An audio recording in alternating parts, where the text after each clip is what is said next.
तुमको गाना गाना आता है? नहीं। तो सीखना पड़ेगा।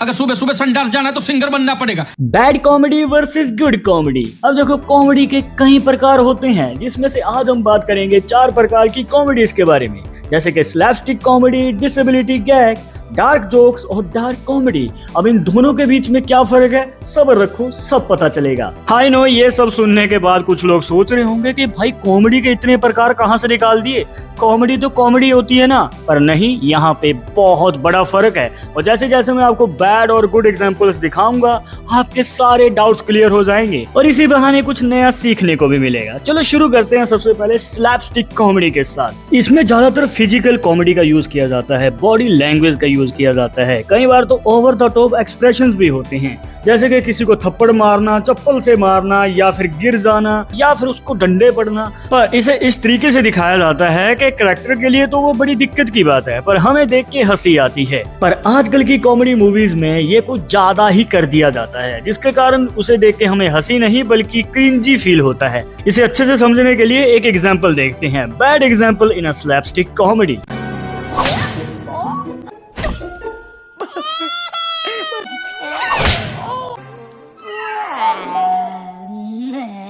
अब इस सीन में कैरेक्टर्स जो हरकतें कर रहे हैं, या फिर ये कहो कि एक दूसरे को जो मार रहे हैं अलग अलग तरीके से, इसे इस तरीके से फिल्माया भी गया है कि जनता को हंसी आए, उसे देख के लोग इंजॉय करें। पर इनके जो एक्सप्रेशंस हैं, इनकी जो हरकतें हैं, वो हंसाने में नाकामयाब रहती हैं। अब ज्यादा से ज्यादा स्माइल कर दोगे, पर ऑडियंस को हंसाने में ये फेल हो जाते हैं। पर अगर बात करें बेटर वर्जन की, तो चलो देखते हैं good example in a slapstick comedy.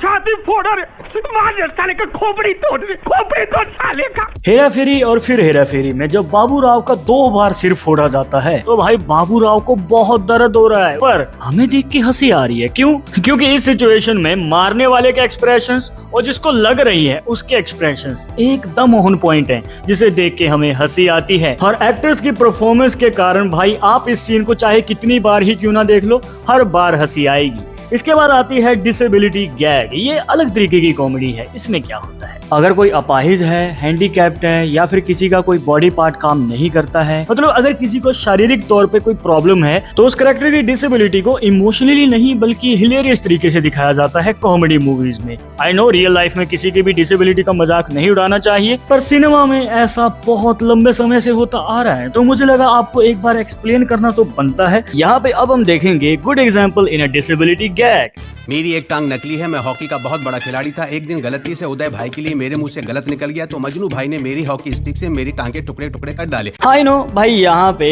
ये सच में हैंडीकैप नहीं था, इसकी सच में टांग नहीं टूटी थी, पर ये तो हमें बाद में पता चलता है ना। और ये जानने के बाद भी कि इसकी टांग तोड़ी गई है, हम इसके लिए दुख फील नहीं करते हैं, बल्कि इसके ऊपर हंसते हैं। और वो फेमस लाइन जो कि एवरग्रीन हो चुकी है कि मेरी एक टांग नकली है। मैं हॉकी का बहुत बड़ा खिलाड़ी था। एक दिन उदय भाई को मेरी किसी बात पर गुस्सा आ गया, तो मेरी हॉकी स्टिक से मेरी टांग के 4 टुकड़े कर दिए। और कई बार मूवी में जब किसी कैरेक्टर के ऊपर डिसेबिलिटी दिखाई जाती है, तो भाई वो ऐसा लगता है जैसे फोर्स्ड फील हो रहा है। इसकी एक एग्जांपल मैं आपको दिखाता हूँ, ये देखो।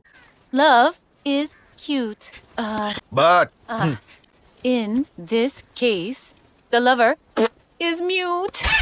अब सबको पता है हाउसफुल 3 में ये तीनों ही कैरेक्टर्स बिल्कुल नॉर्मल थे, पर अपनी शादी रचाने के लिए ये डिसेबिलिटी का ढोंग करते हैं। चलो ठीक है भाई, वो कहानी की मांग थी, पर क्या ऐसे कैरेक्टर्स हमने पहले नहीं देखे थे? बहुत बार देखे थे भाई। और यहाँ पे जो एक्टर्स हैं वो ओवर एग्जैजरेट कर देते हैं, जबकि हमें तो हंसी आनी चाहिए थी, पर आती नहीं है। पर इसके उलट एक और कैरेक्टर है जो कि अपनी डिसेबिलिटी जितनी बाहर दिखाता है, हमें हंसी आती है। Do me a favor, let's play Holi. Holi, happy Holi. अबे दिवाली है, चल हट। यहाँ पे जॉनी लीवर साहब ने जो कैरेक्टर प्ले किया है पप्पी भाई का, भाई वो जितनी बार अपनी याददाश्त खोता है उतनी बार हमें हंसी आती है, क्योंकि वो कोई बड़ा ही कांड करेगा। पर आप खुद सोचो भाई, जिसकी इस तरीके से याददाश्त जाती हो, वो भी रैंडम प्लेस पे, रैंडम टाइमिंग पे, भाई उसके साथ क्या क्या नहीं हो सकता है, कितनी बड़ी दिक्कत में नहीं फंस सकता है वो। पापी पापी पापी पापी माधव, तू किसी को मुंह दिखाने के लायक नहीं रहा। और इसके बाद आते हैं डार्क जोक्स और डार्क ह्यूमर। अब इन दोनों के बीच में क्या फर्क है, चलो एक एक करके जानते हैं। डार्क जोक वो कैटेगरी है जहाँ पे भाई डबल मीनिंग डायलॉग्स बोले जाते हैं। श्रीखंड, ये श्रीकांत कौन सी फिल्म का है सर? विक्की डोनर। और इतना खतरनाक हथियार होने के बाद भी कई बार एक्टर्स या फिर फिल्म मेकर्स ऑडियंस को हंसाने में फेल हो जाते हैं। चलो देखते हैं bad example in dark jokes. अरे लड़के देखते हैं ये सब यार।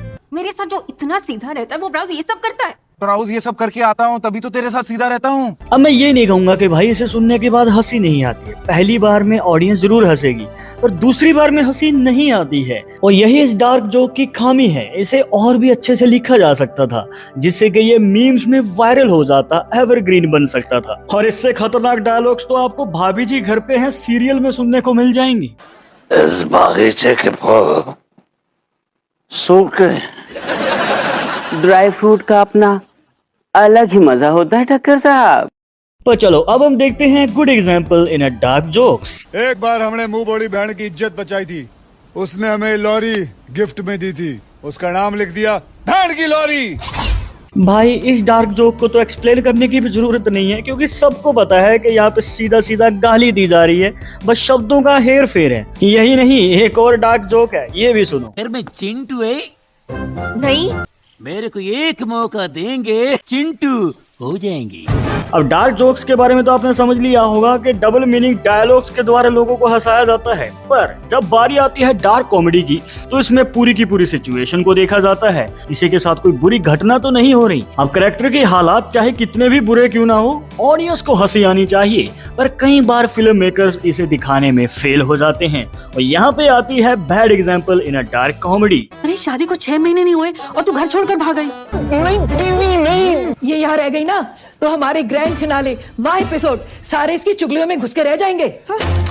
भाई लड़की को घर से निकाला गया है, पर घर वाले उसकी केयर नहीं कर रहे हैं। उनको तो टीवी प्रोग्राम्स देखने तक मतलब है। अब इस सिचुएशन में हंसाने की कोशिश तो की गई है, पर ऑडियंस को हंसाने में ये फेल हो जाते हैं। और अब हम देखेंगे good example in a dark comedy. ये सीन देखो। आप प्लेन को नीचे उतारने के बारे में बताइए ना। और उड़ाने से पहले हमें प्लेन के बारे में जानना चाहिए। इस वक्त जिस प्लेन में आप सफर कर रहे हैं वो 2084 किलो और 300 ग्राम का है। भाई इमेजिन करो, प्लेन क्रैश होने वाला है, जान पे बनी हुई है, पर ऑपरेटर कस्टमर केयर की तरह आपको ट्रीट कर रहा है। उसको कोई मतलब नहीं है कि आपको कितनी जल्दी है। और यही तो इस सीन की खासियत है। ये सीन हमें हंसाने में कभी भी फेल नहीं होता है, हर बार खुल के हंसाता है। और सिर्फ यही नहीं, एक और सीन है, ये देखो।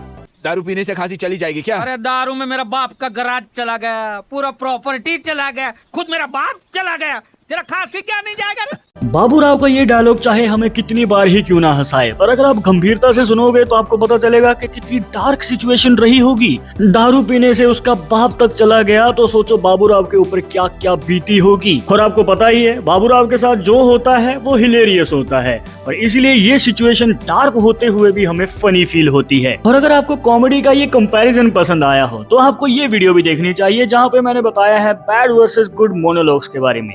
ये क्या होते हैं, मूवीज में कहाँ यूज होते हैं, जानने के लिए ये वीडियो जरूर देखना। और हाँ, जाने से पहले अपना फेवरेट कॉमेडी सीन कमेंट्स में जरूर बताना। मेरी एक टांग दिल्ली में तो दूसरी टांग पंजाब में होती है। माँ कसम हरियाणा वाला को तो मजा आ जाता होगा।